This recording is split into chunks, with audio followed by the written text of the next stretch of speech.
you have noticed that we have rearranged the desks. This configuration, assuming that these tables are half as wide as they are long, they're not quite, but whatever, close enough. The area obviously is conserved between these two because it's a squared quantity. It is nonlinear in the length. The circumference is not conserved. The circumference in this configuration is only 4L. The circumference in this configuration is 5L. So if distance along the table to spread us out is what we're trying to optimize, we prefer this configuration. Does that make sense? Circumference or perimeter, just how far along the edges. So 1L, 2L, 2.5, 3.5, 4.5, 5. Whereas here it's 1, 2, 3, 4. Right? Okay, so that's cool. That's interesting geometry. The same thing happens in the Kelvin-Helmholtz instability for almost the same reason. So imagine we have our two-layer shear flow. How much momentum does this flow have in this dashed region? 0, because half of it's going this way and half of it's going this way. But in this part there's some, and in this part there's some. And so if we mix across this interface, we can rearrange momentum, but we can't create or destroy it. But energy is a different game. So in this case, the momentum is 0, the energy is LU squared, because it would be 1/2 U squared, and there's L and L. 2L times 1/2 U squared is LU squared. If we mix this shear zone away to a linear profile, why am I saying a linear profile? The second derivative is 0, so there's no potential vorticity gradient here. If there was viscosity here, it wouldn't have any anomalies to remove. There's still an anomaly here, and actually in this real problem what happens is those anomalies propagate farther and farther out of the zone. But I'm just saying this is a good comparison because it's finite in space and time to just think about this dashed interval. Okay, so what's the momentum in this case? 0. It's 0 because this part is positive and this part is negative. They're similar triangles. They're actually identical triangles. Well, not identical in location, but identical in size. What about the energy for this and this? Go T. Yeah. How much energy, is the energy in this the same as in this?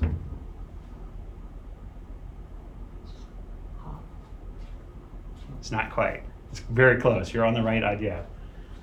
So if we model the energy as a linear function, this is the linear function, which gives us the correct matching conditions and 0 at the middle. So it's just minus y u over L. If I integrate that, 1/2 u squared dy, I get u squared over 2L as my prefactor, and then I get 1/3 L cubed plus 1/3 L cubed, because the integral of u squared is u cubed. And then I plug in this function, I get that. There's only 1/3 as much energy in this configuration as that configuration.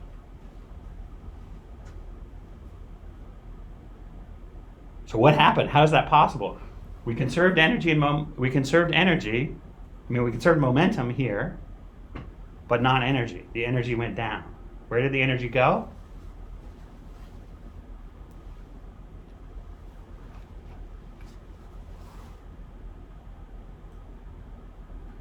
Vertical direction? Not quite. So this, I'm thinking this is the mean velocity. I should have maybe drawn a little U bar on it. Where did the energy go? Into the turbulence. So in order to conserve energy and change the mean flow like this, the turbulence must have gained energy. So the TKE in this configuration would be the other 2/3 of this. Everybody got that? In the inviscid case anyway. If it was viscous, it might have decayed some energy as well. But if we are conserving energy and momentum, the momentum here is the same between the two mean states. which also means that the eddies have no net momentum. There's not a tendency for the eddy to be drifting systematically one way or the other in this simple configuration. But the energy has decreased by 2/3, which means that the turbulent kinetic energy has gone up by 2/3. You might have asked in the beginning, where does the energy for the turbulence come from? Well, it comes from the mean flow. That's true. But it's even more precision, think about it this way, is it comes from the anomalies in the mean flow. Because if the mean flow was constant, what would Rayleigh's inflection point criteria tell us? That it was stable, because there were no inflection points in the mean flow. And this is further support that if it was uniform, we could mix up that uniform all we wanted to, but we couldn't change the mean shear. There was no source of kinetic energy for the turbulence to grow off of. Does that make sense? The fact that I can mix up through this inflection point is the whole thing that allows me to change the mean shear profile and arrive at being able to extract energy from it. That's almost exactly what Rayleigh's inflection point criteria tells us, is when I have a flow with an inflection point in it, if I do some mixing, I could conceivably extract some kinetic energy from it, and that kinetic energy is now a source. So extract some kinetic energy while maintaining the momentum. So the whole key here is that the energy is proportional to the square, and the momentum is proportional to the velocity. Same way as here, the area is proportional to the square, and the circumference is proportional to the first power. So the gain here that we were able to conserve the area but change the circumference is because they're different powers. The gain here that we were able to conserve the momentum but change the energy is because they're different powers. So now, the last piece of this story. How do you think about, what did we use for concentration? I don't remember.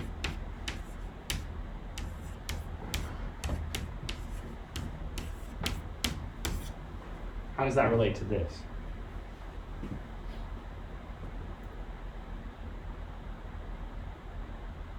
Or maybe this versus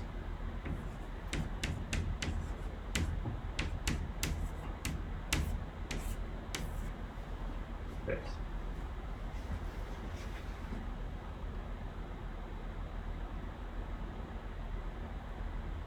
It depends on whether you parameter factor are independent or correlated. It depends on whether they're independent or correlated. If they're correlated, then this has a different power, and when you average it, you have to take account for a correction that depends on their correlated aspect. At the same time, it can be true that the average of the flow doesn't need to be corrected. Does everybody get what I'm after here? So in this case, the fact that the momentum is conserved is this equation, but the fact that the energy is not is this equation. There is this. This is in fact 2/3 of the answer. Everybody get it? So, anyway, that's why we had the tables like this. Also, social distancing, which is good practice. I hope none of us are worried about anything else. This is sort of grim. I'll talk about that if we have time. This is the math of the climate. Oh, let's just do it. All right. So the climate system warms in proportion to the logarithm of the CO2 concentration. That has to do with the radiative transfer.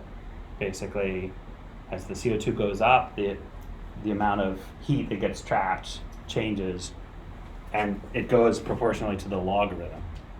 So if we double the CO2, we actually only get log of 2 increase in the heat balance, and so the temperature change only goes up like that. Okay? So even though our CO2 concentration is increasing exponentially in time, we're increasing 1% or so per year, the temperature growth is still only linear. Okay. Stock market, also an exponential growth. So if you think about it in terms of a stock market loss, like the other day, you can subtract it off and say, oh, this is what we would have gotten from the initial condition we had before the drop. Now this is where we are after the drop. We've lost some hunk of money.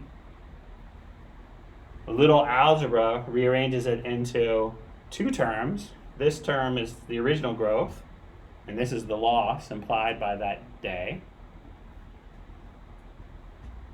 But if you pull in this delta S inside, it turns out that the rate, this is an exponential decay, and the exponential decay time, the time for e-folding of that at the rate, actually is only proportional to the logarithm of the delta. So if the drop is twice as big, 10% instead of 5%, you only get log of 2 effect in the time scale.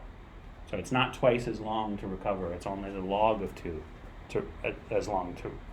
more long, which is only like 40% longer. Does that make sense to everybody? Sort of. Okay, so here's the worrying one. The infection rate and the mortality rate of a virus are proportional to the exponential. There's no logs in that problem. So we have to change this. So hence we're rearranging the tables in the classroom. There's not an easy way to mess with that one. Does that make sense to everybody? Yeah. Can I ask a question about the first climate system? Yeah.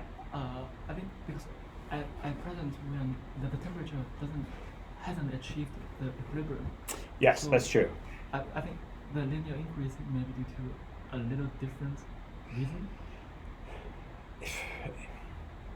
Yeah, it's the rate here, so you have to have a kind of a feedback in place, and then the feedback balances a linear feedback that's sitting around the linear feedback balances the change in forcing. But yes, that's true.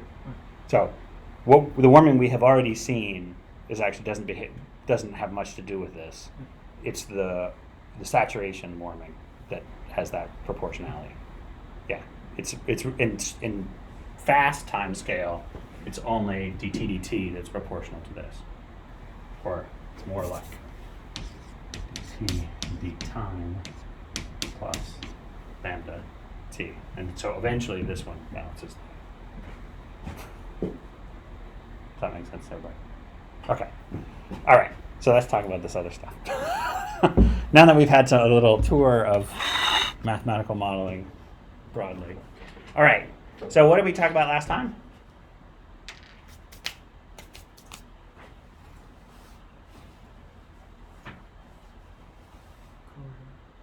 We started talking about closure. We started talking about spectral behavior. We had a hint that it was going to be different between 2-dimensional and 3-dimensional, but we didn't say exactly how. So let's talk about how. So remember, we have done a Fourier series or a Fourier transform of our velocities. We noted that the kinetic energy can either be the volume integral of the squares or this funny power spectrum thing, and then we sum the power spectrum over all the wave numbers that we have resolved. Or if the domain is really big, the distinction between the wave numbers is very small, and we can approximate that sum with an integral. Does that make sense to everybody? So this is called the power spectrum, the kinetic energy power spectrum, or sometimes I like to actually call it the velocity power spectrum, because it's the thing that gives you, that is the squared quantity that goes to the velocity squared. Okay? This is the key relationship. Spatial integral of the velocity squared, then whether or not you choose to put this volume here and take this as an average or an integral is up to you. It's sort of definitional. It's proportional to the power spectrum. So the power spectrum tells us what? It tells us how much energy, what fraction of the energy is present at each wave number. So that when we sum it up over wave numbers, we get all the energy back. Does that make sense to everybody? Okay. Now, interestingly, just like we have an equation of motion for the energy or an equation of motion for the momentum, we can actually write down an equation of motion for the power spectrum. And when you do, you get something like, hey, look, the power spectrum is damped by viscosity with a k squared there. So what does that k squared tell you? What gets damped by viscosity more quickly? The highest wave numbers, the shortest waves. There's sources and sinks of energy if it's not a conservative system. But if it was a conservative system like this one, there's of course energy in the initial conditions, and as the flow rearranges into turbulence and whatever, you can neglect this and still have an interesting system if you make the initial energy not equal to zero. You could watch it decay. And then what is this crazy term? D, some quantity that depends on E of k. I'll give you a hint. F stands for flux. dk. Flux of energy to the... Exactly. This is the term that it allows different wave numbers to exchange energy with each other. So in the wave system, this one is 0. In the linearized system, this arises solely from the nonlinear advective terms in the equations. And we could have also put in, this is the kinetic energy spectrum for 2D flow or 3D incompressible flow. If we had a potential energy budget, we could have also thought about potential energy transfer across scales or exchanges between kinetic energy and potential energy. Baroclinic instability actually extracts kinetic energy out of the potential energy. And so there's an exchange between two different energy budgets, but both of them also have a scale-to-scale transfer term. Okay? So this is a schematic. You can go read this paper of mine if you want, which is a long-winded version of everything I'm going to say today with a lot of detail. Sorry, SE is sources of energy? SE, yes, this is sources and other sinks.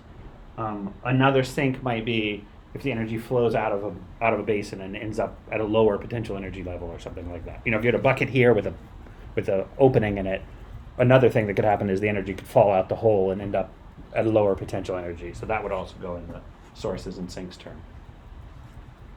Does that make sense to everybody? And this is just the Fourier transform of the regular energy equation. So this term is coming from the viscosity, and it has a k squared in front of it because there's a Laplacian in front of the viscous term. So when you take the Fourier transform, that Laplacian gives you a k squared. This ddk is coming from the divergence of uv or uuv in the energy equation. So this is just the Fourier transform of the energy equation, which is not surprising because we've Fourier transformed everybody in sight. So now we're just starting to think a little in wave number space instead of physical space. This being the key to thinking, wave number space, physical space. Okay. All right, now we want to talk about inertial ranges. This is a really important concept for turbulence that Kolmogorov came up with in 1941. He wrote two really important papers, which are like really hard to read because they're extremely terse, but essentially like hundreds of people have spent their lives just studying those two papers since he wrote them. Like really important papers. It's one of the few things we really think we understand about turbulence, and it's pretty simple, which is if I go to some range of wave numbers in the middle between the short scales where this is dominant, and maybe all my sources are concentrated at very large scales, maybe there's a range where both of these terms are negligible in the middle. And if there's a range where both of those terms are negligible in the middle, and we're in steady state, we have a divergenceless flux of energy. across that whole range of scales. Make sense to everybody? Let me say that again. If the viscous sink is at really small scales, the energy source is at very large scales, and we're in steady state, then we have a flux of energy that just goes through those scales without changing its magnitude. Everybody on board with that? That flux of energy is usually notated epsilon, and we're going to use that notation as well. So in general, the energy content at a given wave number would depend on that epsilon, that rate of transfer, but also the wavelength, the wave number you're at that location. Also, the forcing wave number, where the sources and sinks are large and dominant. The viscous wave number, where everything is really, where the viscosity is important.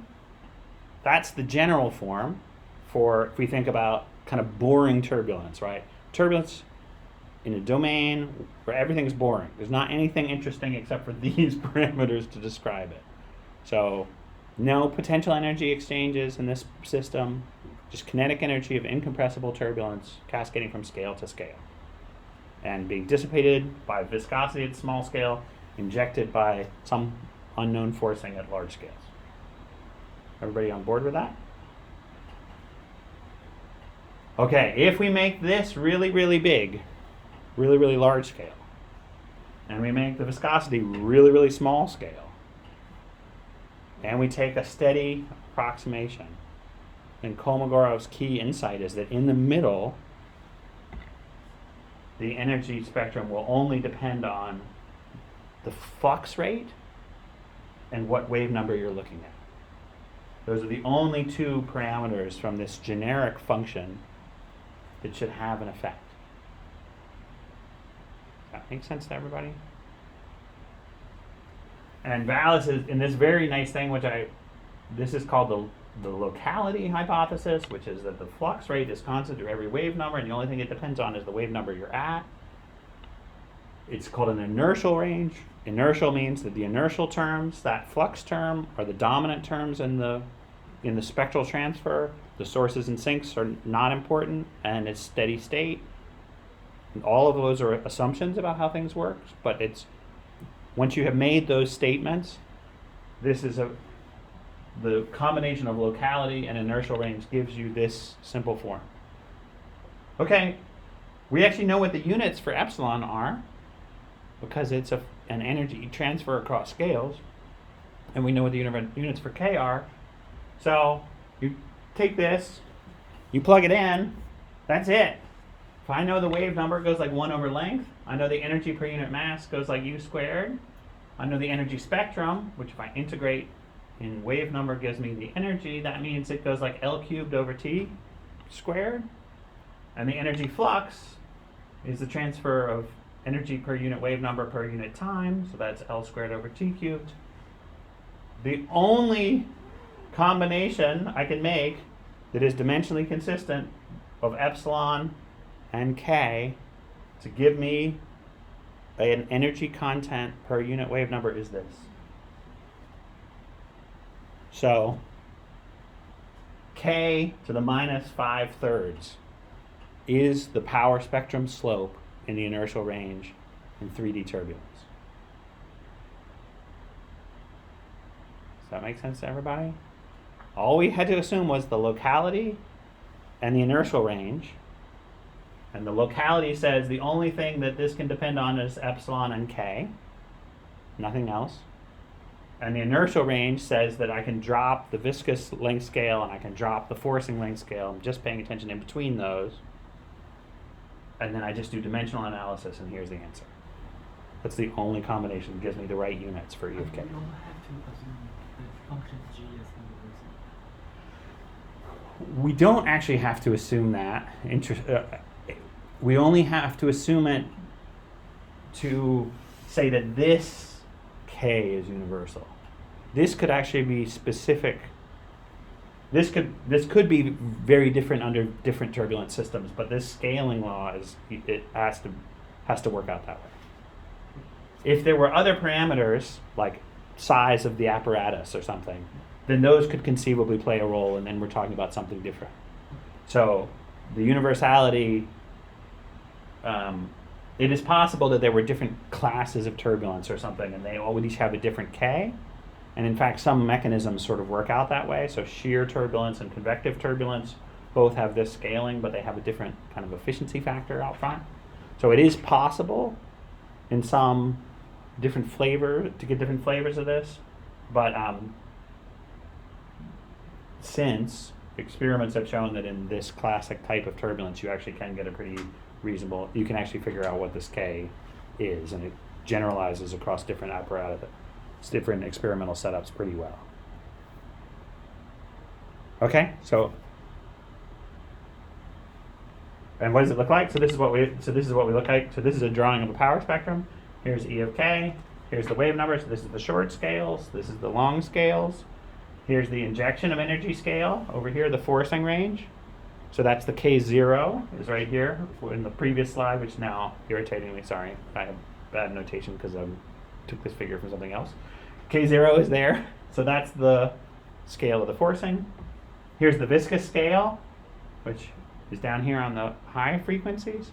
And actually, you can play the same game of dimensional analysis and find out what the viscous scale is proportional to. It's also proportional to epsilon, but it has viscosity in it instead of wave number. So it's the bigger the viscosity gets, the smaller that gets. So it goes toward larger and larger scales the bigger the viscosity gets. And the bigger the energy flux gets, the smaller that scale gets. Everybody following that? And then in the middle, this is the inertial range in between, and that's when you get this formula. So you get this, so this slope is predicted just by dimensional analysis plus those assumptions about inertial range. We talk about flux of energy in this, right? We do not talk about the total energy for a plane. That's what this is. This is the energy contained in a particular K. Energy per unit K. If I integrate this over this whole thing, we get the total energy. Yeah, as in, let's say I have a domain in which there's a large area and there are smaller areas. Mm-hmm. Can I talk about how much energy is there in eddies of K size? That's a great question. So this is the force dissipative version, where the forcing is at large scales and the dissipation is at small scales. You can also do the spin down problem, which is put some energy in and let it do its thing while it's dissipating. Okay. In that case, you still get you get a K to minus 5/3 and an epsilon for the intermediate range, which is the range between kind of where the biggest eddies are not all, it's smaller than the biggest eddies, and there's still a dissipation range, and then it's K to minus 5/3 in between. So if the biggest eddies are substantially larger than the dissipation scale, in between you actually still come back to a regime that's sort of quasi, it's always in this regime, but now the epsilon has the other meaning that it's not just the flow from forcing to dissipation, it's actually the rate of decay of the whole system. Because this is energy per unit time, it's actually the decrease of total energy per unit time in the system as well, in that case. That's called a spin down problem? That's a spin down problem. Yeah? The relationship between the dissipation scale and the energy flux. Mm-hmm. I don't know, can we determine the energy flux first and then compute the... Let me put a pause on that. You can determine the energy flux if you know other parameters about the problem. So if you're observing the flow, it's something you can measure. Okay. In some cases you can actually infer it, but let me hold off because I want to get to Smagorinsky, which takes advantage of that specifically. Okay. 2D turbulence is different because in 2D turbulence, we actually have two conserved quantities. So when we saw the little stripy streaks that come instead of the blobby turbulence in 3D, they were long, thin streaks. And that's because not only does 2D turbulence conserve energy, but it also conserves entropy. the square of the vorticity, vertical of the vorticity out of the plane of the 2D plane. So we've actually used this already a bunch of times when we were explaining like the Rayleigh inflection point. It involves both of these essentially. But what's important from this is that these have different derivatives in them, so they have different spectral implications. Okay? So we can use the same thought process for this one that we used for 3D turbulence, but now this is going to imply something different. Does everybody see how that goes, sort of? Ish. Okay. Another way to describe this is what's missing in 3D is the vortex stretching in the perpendicular plane. So the ice skater effect. When you make a layer thicker and you make a layer shallower, that's missing in 2D turbulence. Right? We can just mix the vorticity horizontally, but we can't create or destroy it. So in time, what happens is you get a blob like this that will elongate like that, but there's still the same amount of vorticity per unit area in both of those. So as the scale gets narrower, the vorticity gradient is going up in this direction, and the energy is going to larger scales at the same time. So the vorticity is going to smaller scales. The energy is going to larger scales. In that kind of a transformation. Whereas in the 3D case, where you stretch, tilt, and then break those vortices, the energy is actually going to smaller scales. So because of this conservation of vertical vorticity, the lack of the tilting and stretching terms in the vorticity equation, we can't have a forward cascade of energy in the same way as we do in the 3D case. Okay. So this is the derivation that Vallis uses. And in the interest of time, because I'd rather talk about Smagorinsky, I'll say you can basically think about the centroid of the energy. So the wave number, which is kind of the average, talks about the average of the energy. And you can think about the 1/, wave number, the length scale, in the entropy, which does the same thing. So you're trying to describe what length scale has most of the entropy and what length scale has most of the energy. And you can do a little fun algebra, which is a neat trick to follow. And you can prove that the energy is moving to small k, and the entropy is moving to small 1/k, that is large K. So the energy and entropy go in opposite directions in 2D flow. And the only key ingredient you need for 2D flow is that both the energy and the entropy, which is just k squared times the energy, because of that extra derivative in the vorticity gradient over the velocity gradient, both of these are conserved quantities. Okay? So you do a little more thinking about the implications of this, and instead of this cascade of energy from large scale to small scale in 3D, what you get in 2D is an injecting of energy and entropy at an intermediate scale, an upward cascade of energy to larger scales, and a downward cascade of entropy to smaller scales. So there are two different spectral transfers at the same time, but not at the same scale. In fact, you can also show that the existence of an energy transfer means you can't transfer entropy across those scales in the deep inertial, and then same if you're transferring entropy, you can't be transferring energy across those scales. So this is the idealized 2D case, and there's a dissipation scale as well, but now the dissipation scale depends on the entropy rate, production rate, not the energy production rate, so it's very different. And the energy transfer goes backwards, but the dimensional analysis still holds, so we still get k to the minus 5/3 as the energy spectrum over here, but now we get k to the minus 3 on this side, and the magnitude over here is proportional to the entropy cascade rate, not the energy cascade rate.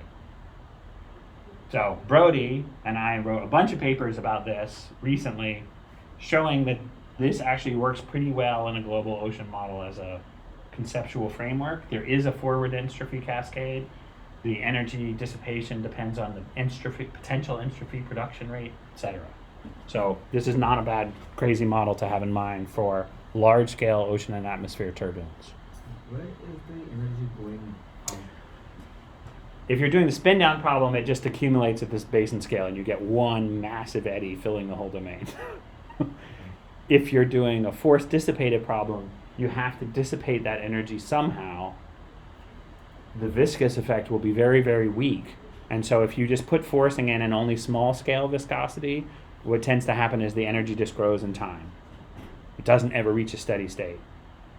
If you put something like bottom drag, a linear damping, then the bottom drag will dissipate the large-scale energy just as efficiently as it dissipates the small-scale energy. And so you get a depth of this inverse cascade up to a certain length that's limited by something like bottom friction. Ekman layers will give you a large-scale dissipation. In the lab tank, it's the bottom Ekman layer that dissipates the inverse scale transfer. So you start spinning it up, and then an Ekman layer grows on the bottom, and that tends to damp the large-scale energy, and that keeps the eddies from filling the tank in the limit where you're mixing at a rate it can actually handle. And for spin down problem, it will become a one large eddy and then does it become isotropic and dissipate? It's kind of, well, the whole energy level is damping in a spin down problem. So it's whether it makes it all the way to the basin scale or not before it's dead depends on the parameters. So this everything changes. Everything is changing in time. Does that make sense to everybody?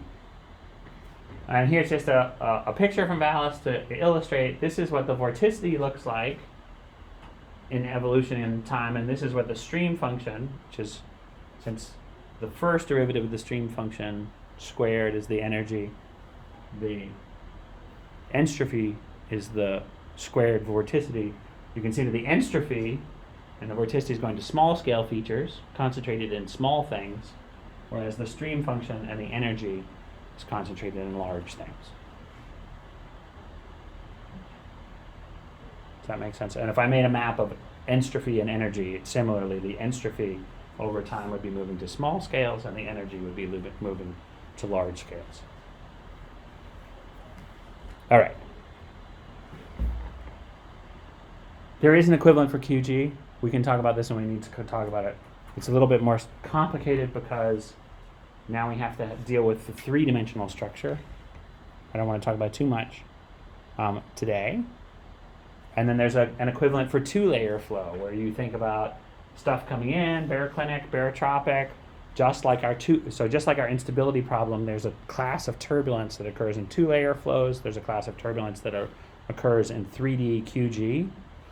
In both cases, it looks more like 2D turbulence than 3D turbulence, because the effects of stratification and rotation tend to make large-scale ocean and atmosphere flows look quasi-two-dimensional. They're not exactly two-dimensional, but they're more like 2D than they're like 3D. So from the turbulence perspective, they tend to have the spectral slopes and the forward cascade of entropy or potential entropy in the case of QG. So potential entropy is the potential vorticity squared rather than the vorticity squared, and an inverse cascade of energy. Okay.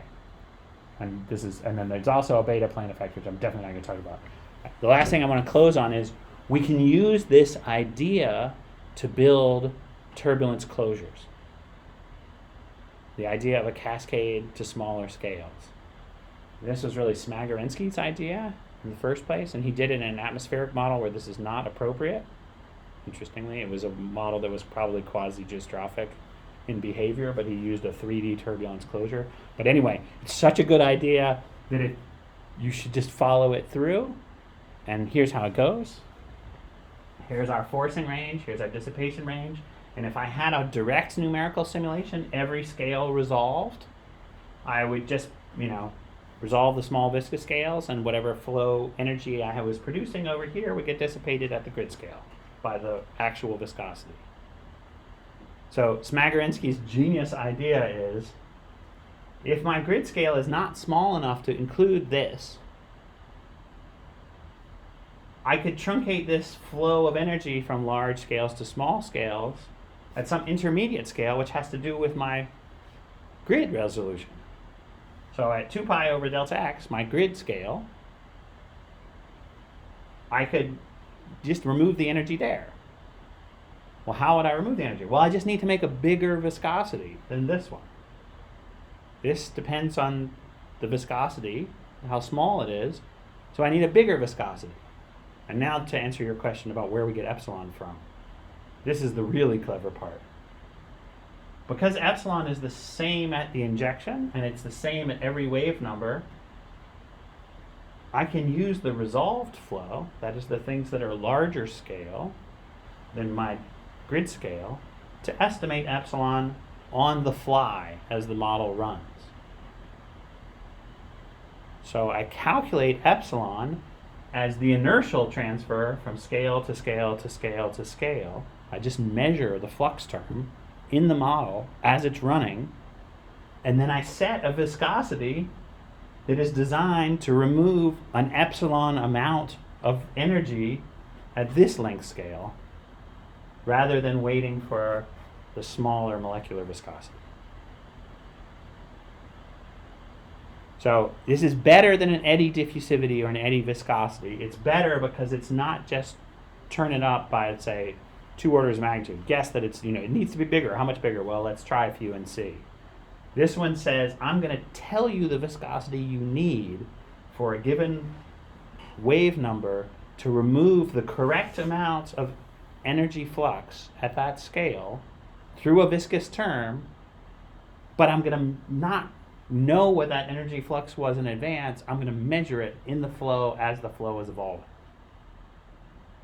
Does that make sense to everybody? What at least the broad concept is? So you can go to my paper, the 2008 paper, and I show you how to actually derive the answer to this. But this is the formula that you get. The viscosity you need at this scale to remove the epsilon goes like the grid scale squared with a dimensionless parameter times the square root of the strain rate. So the strain rate is another way of writing what the viscous dissipation term is. If you take the viscous, viscosity del squared V, and then you multiply by V, so you have the energy content. Viscosity del squared V. If I do this, so now I have the energy dissipation rate, and then I integrate over all space. This is actually equal to the viscosity times the strain rate squared for the strain rate. And the strain rate is mu dx minus symmetry.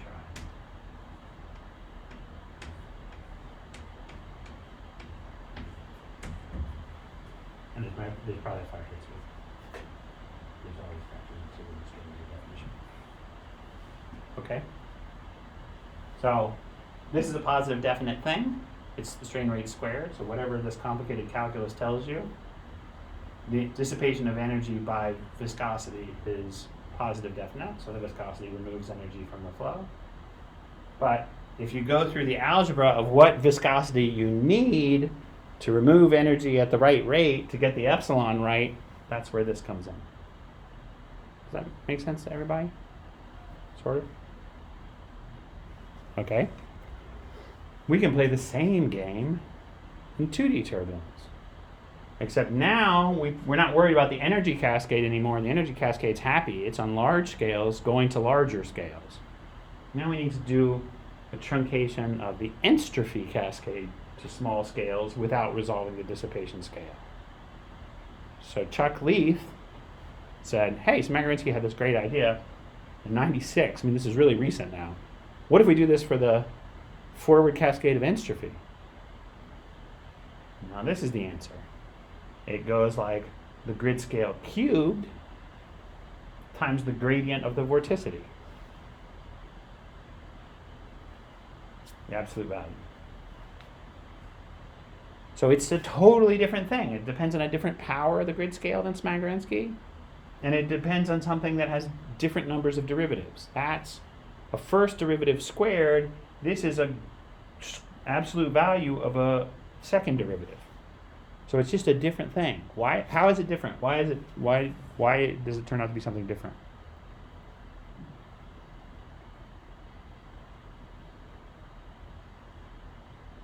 The slope is different. So The slope is different. The dimensional analysis is different. You can almost get this directly from dimensional analysis if you're clever. And so the fact that entropy is different from energy in dimensions, just like squares versus, area versus, just like the table, just like the flow there, we're playing a different game in dimensional analysis and getting the only possibility. So this one works. And so, in that same 2008 paper, that we extended this so that it actually works not only in 2D flow, but in flows that are quasi-2D, that have some small amount of divergence. And then there's actually a QG extension, which I'm going to jump through all these pieces and say you can work very hard, and you can extend this same Leith scaling to the quasi-geostrophic flow, not two-dimensional flow. And that's from this paper in 2008, and also a paper from that Scott Bachman and Brody and I did, 3 years ago now? So we're now up to the present in terms of state of the art of this kind of closure. And it's just extending the ideas that we talked about. So this fundamental idea of an inertial range, and then is it entropy, is it energy, is it potential entropy, that is Q squared and the QG dynamics. And those, working through the dimensional analysis gives you scalings for all the viscosities you need. So here's the 2D one, which is just rewriting Chuck Leith's, and here's, this is the 2D vorticity, and this is the QG potential vorticity, so it's the stretching term you have to handle. But you can still write down a viscosity and a diffusivity that makes that work. So let's watch some movies, and then we're done. This is a full Busenesque simulation of warm water next to cold water. You can see this is a really, really big domain, so the eddies are really small, so we have very clean statistics. And so after it starts falling, so this is a spin down problem rather than a force dissipative, but after a while it takes a nice power law from the largest eddies to the smallest eddies. And so we can think about the power law of the potential energy, the power law of the kinetic energy, the power law of the potential entropy, all those kind of things. And if you measure using those same kind of things, the transfer of entropy across scales, potential entropy, and the transfer of energy across scales, it does just what I said it does, what it would do. The entropy goes to smaller scales from the initial instability scale, goes that way. The energy goes the other way to larger scales, so it looks just like what we had idealized in that 2D turbulence case, except this is now Q. This is now full hydrostatic Busenesque system, but it's behaving like QG because we're in the right limit. We're near the deformation radius, etc. Small Rossby, so we get the same answer.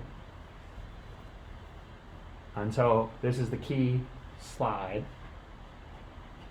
This is showing 1, 2, 3, 4, 5, 6 different simulations at different resolutions. The red one is really coarse, so it doesn't even resolve the instability scale. So it doesn't actually look very good as it's spinning down, it just does weird stuff. The green one starts to resolve the forcing scale, but not very well. So numerics are still important. But then there are 3 blue lines in here, and then a black truth simulation. This is showing energy per unit wave number, so this is just E of k here, and this is wave number. That's the theoretical k to the minus 3 slope that we get from the quasi-geostrophic theory. And the point is, those 3 just sit on each other for the whole range of scales. There's no distinction by resolution for all the resolved scales. They have the same power law behavior. So by using this Smagorinsky style, Leith style closure in an ocean model, once you resolve the forcing scale and you're thinking about the entropy cascade, you actually get the whole answer, even without resolving the direct effects of viscosity, you know, many, many orders small. I'm a little confused because when we use the closure, we are assuming a cube scale, Mm-hmm. and then the result is different from. Yeah, so that's because, so remember in the 2D or QG, we have an injection of energy and entropy here. The energy goes this way and the entropy goes this way. If you don't resolve the forcing scale, you don't get the cube. You have to actually resolve enough of the forcing range to get an inertial range. So this one resolves the forcing range, the green one, but not the inertial range, because it's just not deep enough to really get far away from the forcing scale. But these blue and black ones do actually have an inertial range. So on the fly, we're diagnosing the correct viscosity to damp the entropy that's being cascaded down, and then damping it at that rate. Yeah, okay. So my question is, the slope seems to be larger than. Yeah, is it a little bit larger than K-3? Yeah, it is. So that's a little weird. The result is different from what we assume. Well, all right. There's a much more complicated answer to that. If I did this in 2D, it would work beautifully. The problem actually is that we're doing this for a simulation and we're using the QG closure. And in the potential entropy equation, this particular numerical model doesn't look very much like the theory in the buoyancy equation because it has extra dissipation in the advection operator. So the original system was not sufficiently envisaged to behave like it's supposed to because of numerics. So the energy is a little bit off of the prediction. The potential entropy is far off of the prediction for these simulations, but we redid it with with a different, less dissipative numerical scheme, and then we actually get the right slope all the way across the scales. So that's the game. But a simpler explanation is if I had assumed this was k to minus 4, I don't actually get that big of a difference. If I think this is k to minus 5/3, it's a really different slope, and I get the wrong answer. So if you use Smagorinsky in this regime, you get totally the wrong answer. But using this 2D or QG Leith, you actually get much closer to what you're supposed to do. All right, that's it, everybody. So this is our last in-person meeting. This is my last in-person teaching until February, actually. So we will resume on Google Hangouts, and I put the Google Hangouts link on all the calendar pages when we come back after spring break. So 2 weeks, Monday, 2 weeks out, we're going to be on Google Hangouts, but at the same time. But I'm also going to record all of these while we're having the interactions. So it'll also continue to be posted like it has been. Those links will appear, 6 or 8 hours after the class. So if you're in a different time zone or whatever, you can just log in to watch the video whenever you want. And if you want to ask a question, shoot me an email beforehand, and we'll have, if a lot of people are watching in different time zones, we'll respond to the emails like the next class session. The homework, still on time. We'll continue doing everything through Canvas as we have been doing. April 6th, I think, April 3rd, something like that, is the next homework assignment. That's basically the Vallis Turbulence chapter, which you've now covered everything in as of today, and the Thorpe discussion, which is what we'll pick back up on the week after spring break, and so the homework is due that Friday. So you have 2 more classes to start discussing Thorpe, but go ahead and read Thorpe. It's pretty straightforwardly builds on top of the Vallis stuff. It's more focused on 3D turbulence than 2D, but it's a nice example of turbulence in the ocean. What do we mean? How do we think about it? How do we measure it? It's not too much reading, actually. It's only about 25 pages for the first 3 chapters. It is available online. If you go to the syllabus, you can click on the link and it'll take you there, and then you have to log in with a 2-factor and all that stuff, but then you can see it online. Both Thorpe and Wingard, which is the other book we're going to use, is also available online through the library. The links are given on the web page and on the syllabus. So you should be able to click right through and end up. It's actually very hard to download it for stupid reasons, but if you read it on the web page, it's not so unpleasant. Okay. See you later. Everybody stay safe. Can I ask a question about the last homework? Yes. So, in the last problem, we need to